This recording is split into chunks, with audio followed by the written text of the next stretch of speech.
Palabra y vida. Con el padre Manuel Horta, desde Sevilla.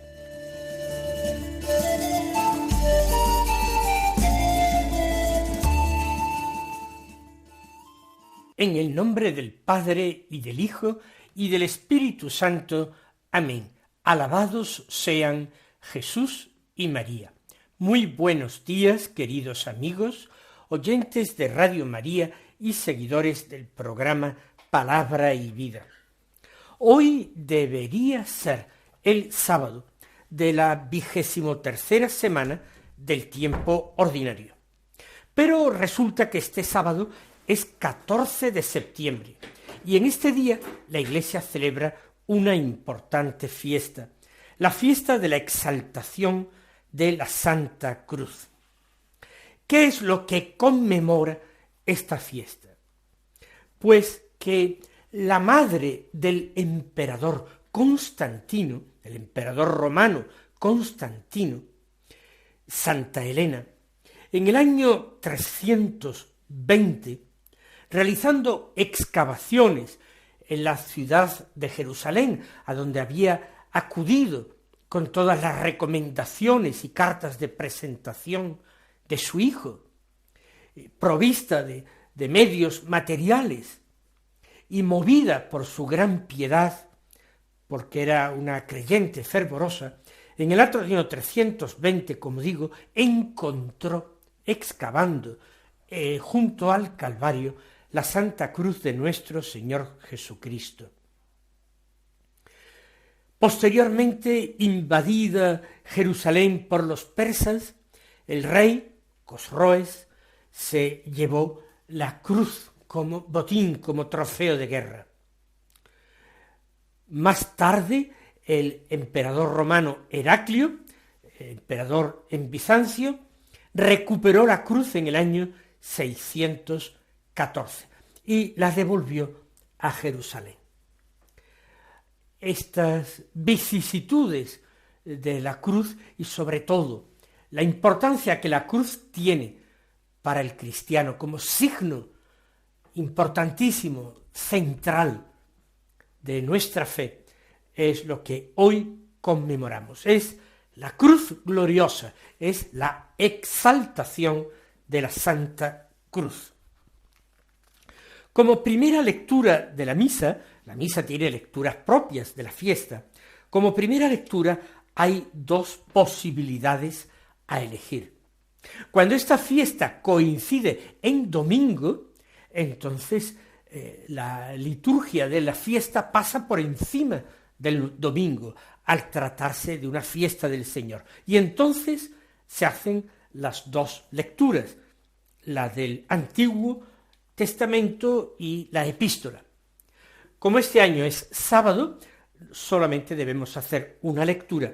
Vamos a comenzar con la primera, que es del libro de los Números, del capítulo 21, desde la segunda parte del versículo 4 hasta el versículo 9, que dice así: En aquellos días el pueblo se cansó de caminar y habló contra Dios y contra Moisés. ¿Por qué nos has sacado de Egipto para morir en el desierto? No tenemos ni pan ni agua, y nos da náuseas ese pan sin sustancia. El Señor envió contra el pueblo serpientes abrasadoras que los mordían, y murieron muchos de Israel. Entonces el pueblo acudió a Moisés diciendo: Hemos pecado hablando contra el Señor y contra ti. Reza al Señor para que aparte de nosotros las serpientes.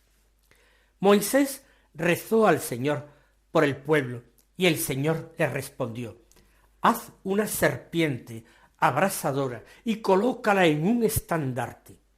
Los mordidos de serpientes quedarán sanos al mirarla. Moisés hizo una serpiente de bronce y la colocó en un estandarte. Cuando una serpiente mordía a alguien, éste miraba a la serpiente de bronce y salvaba la vida. Esto que hemos escuchado podría no pasar de ser una anécdota de la estancia de los israelitas en el desierto, pero para nosotros se convierte en una figura de la virtud salvadora de la Santa Cruz en que murió nuestro Señor Jesucristo. Fijémonos con detalle en el texto. En primer lugar, se habla de otra tentación del pueblo de Israel en el desierto. No paraban de quejarse, no paraban de establecer comparaciones entre la vida que llevaban en Egipto, de esclavitud, sí, de duro trabajo, sí, pero teniendo que comer y que beber, y ahora en el desierto siendo libres.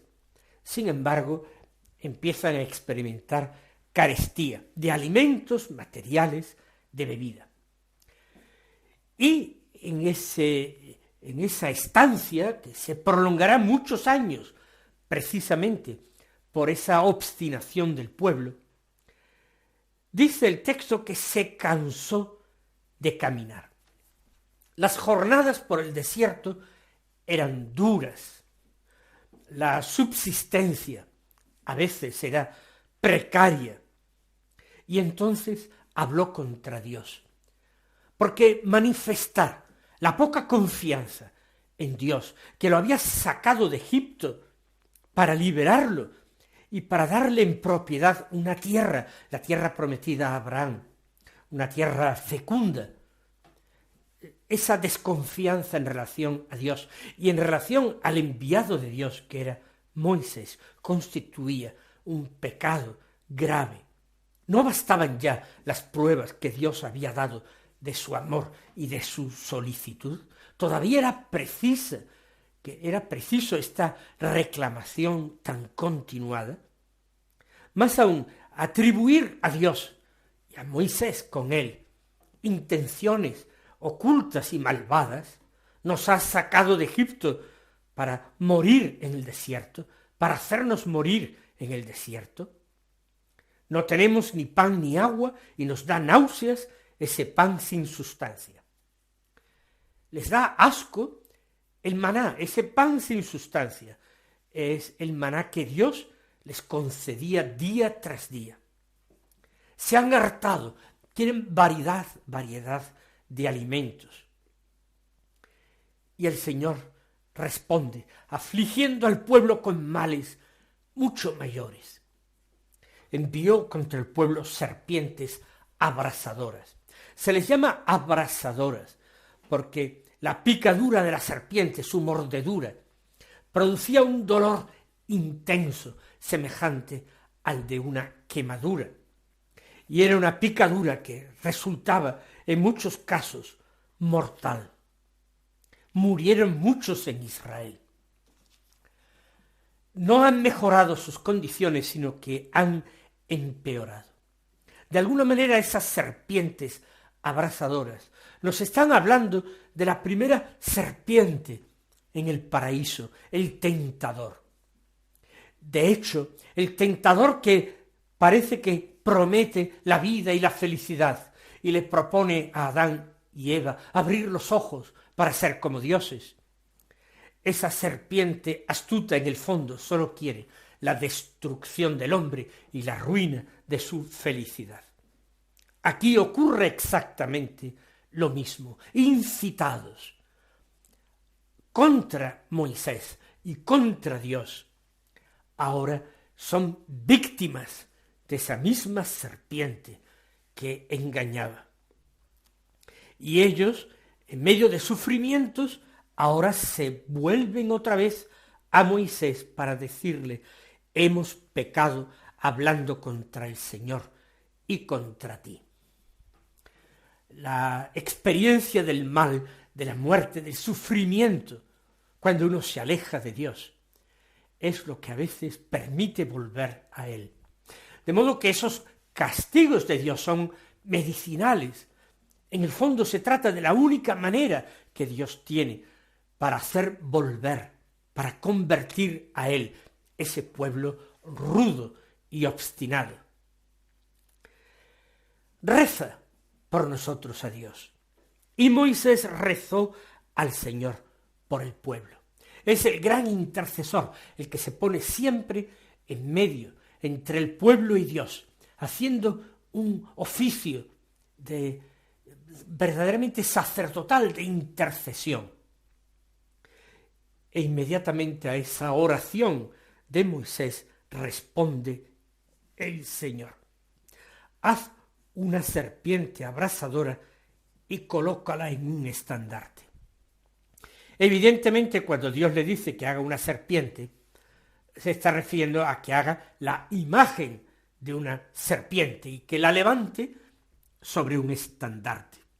Y Dios promete un milagro, un remedio, una curación. Los mordidos de serpiente quedarán sanos al mirarla. Y así se hace, y así Moisés coloca una serpiente hecha de bronce, metal fundido, y cuando una serpiente mordía a alguien, y ese alguien miraba a la serpiente de bronce, salvaba la vida.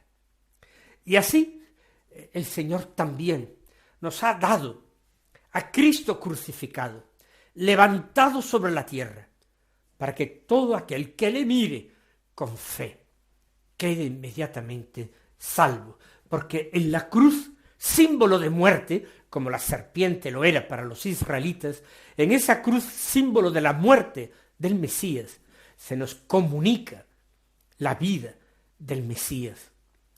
Esa resurrección, esa promesa que augura una victoria definitiva sobre la muerte y sobre el pecado. De ahí que esta lectura que narra aquel hecho anecdótico en el libro de los Números se convierta en una buena meditación hoy para nosotros, una meditación sobre esa virtud sanadora, curativa, salvadora que tiene la cruz del Señor. Aprendamos a llevar siempre con nosotros alguna, aunque sea muy pequeña, cruz, un crucifijo. Aprendamos cuando tengamos oportunidad de besarlo con fe y con amor. Y repitamos con convicción: te adoramos, oh Cristo, y te bendecimos, porque por tu santa cruz redimiste al mundo.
Vamos ahora a escuchar la lectura alternativa de la epístola de San Pablo a los Filipenses, del capítulo 2, los versículos 6 al 11, que dicen así: Cristo Jesús, siendo de condición divina, no retuvo ávidamente el ser igual a Dios. Al contrario, se despojó de sí mismo, tomando la condición de esclavo, hecho semejante a los hombres, y así, reconocido como hombre por su presencia, se humilló a sí mismo, hecho obediente hasta la muerte, y una muerte de cruz.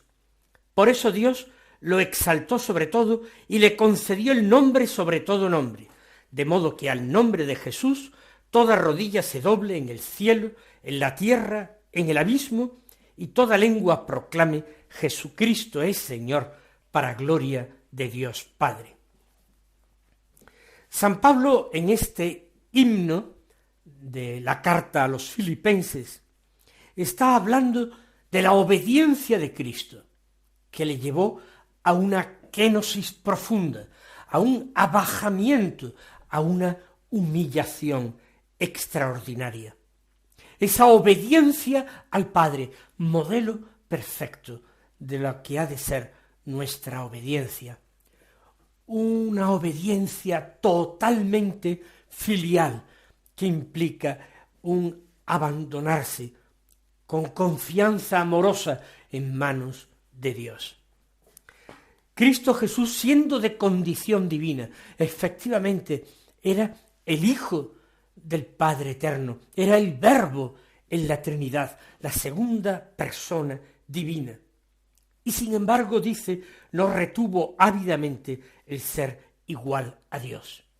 La segunda persona de la Trinidad acepta la encarnación, acepta tomar junto a esa naturaleza divina que le era esencial y natural, tomar una naturaleza humana, sin dejar la naturaleza divina.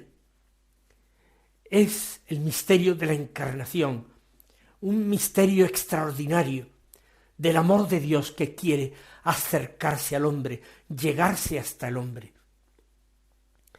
Se despojó de sí mismo tomando la condición de esclavo. ¿Por qué de esclavo? Porque el hombre pecador ya no es libre, está sometido. Jesús, el hombre Dios, o el Dios hombre, no tenía pecado. No podía haber en él el más mínimo consenso de pecado, puesto que tenía naturaleza divina. Sin embargo, adoptó la condición de hombre pecador, de hombre herido con todas las consecuencias del pecado, hecho semejante a los hombres. En todo, dirá en otro lugar la palabra de Dios. Y así, reconocido como hombre por su presencia, es decir, por su aspecto, por su forma de actuar, nacer en el tiempo de una mujer, aprender a hablar, llorar, sufrir cansancio, hambre y sed, dormir, todo lo que es propio, incluso los sentimientos que brotan de un corazón humano, reconocido como hombre por su presencia, se humilló a sí mismo, hecho obediente hasta la muerte y una muerte de cruz.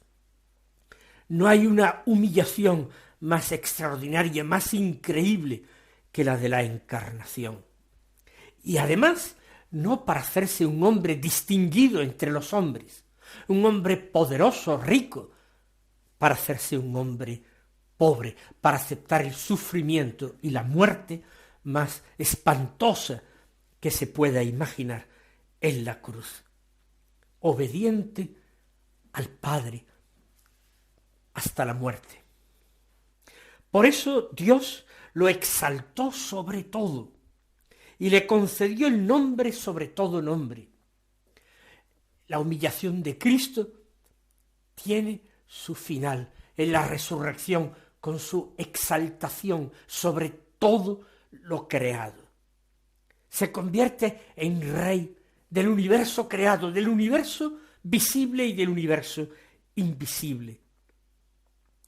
Dios lo exaltó sobre todo, pero no estaba ya sobre todo lo creado, si era Dios, sí, pero ahora es también la humanidad de Cristo, la única persona de Cristo que es divina, pero al mismo tiempo humana, con su humanidad inseparablemente unida a su divinidad. Esa humanidad está constituida sobre todo el universo. Se le concede el nombre sobre todo nombre, de modo que al nombre de Jesús toda rodilla se doble en el cielo, en la tierra, en el abismo. En un sentido figurado, los espíritus angélicos no tienen rodillas que doblar. Se trata de que toda criatura en el cielo y en la tierra debe adorar y reconocer la majestad, la omnipotencia, la completa sabiduría de Dios. y tienen que reconocerlo con gozo o con el dolor, pero tienen que reconocerlo. Y toda lengua proclamar que Jesucristo es el Señor, para gloria de Dios Padre, por disposición de Dios Padre. Todo esto lo obra nuestro Señor en la encarnación, con la encarnación, pero también con la cruz. El misterio de la redención de Cristo comienza en el mismo instante que comenzó su existencia terrena en la encarnación, pero es culminada con su ascensión, que pone fin no a su naturaleza humana, pero sí a su estancia en la tierra, con una naturaleza en todo semejante a la nuestra, por tanto, hecho esclavo como nosotros.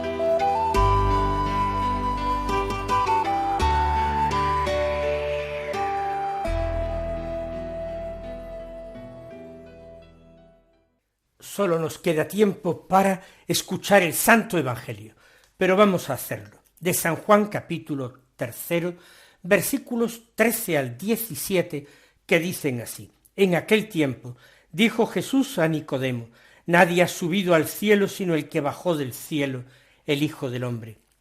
Lo mismo que Moisés elevó la serpiente en el desierto, así tiene que ser elevado el Hijo del Hombre, para que todo el que cree en él tenga vida eterna. Porque tanto amó Dios al mundo, que entregó a su unigénito, para que todo el que cree en él no perezca, sino que tenga vida eterna. Porque Dios no envió a su Hijo al mundo para juzgar al mundo, sino para que el mundo se salve por él. El que cree en él no será juzgado, el que no cree ya está juzgado, porque no ha creído en el nombre del unigénito de Dios.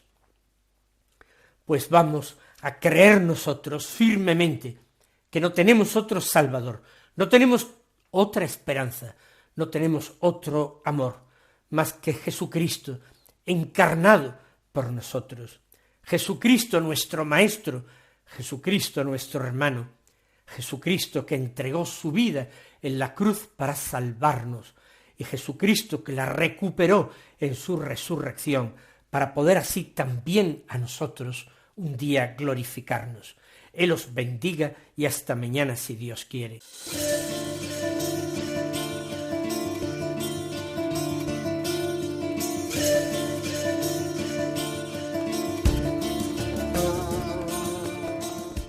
Han escuchado en Radio María Palabra y Vida, un programa que dirige el Padre Manuel Horta.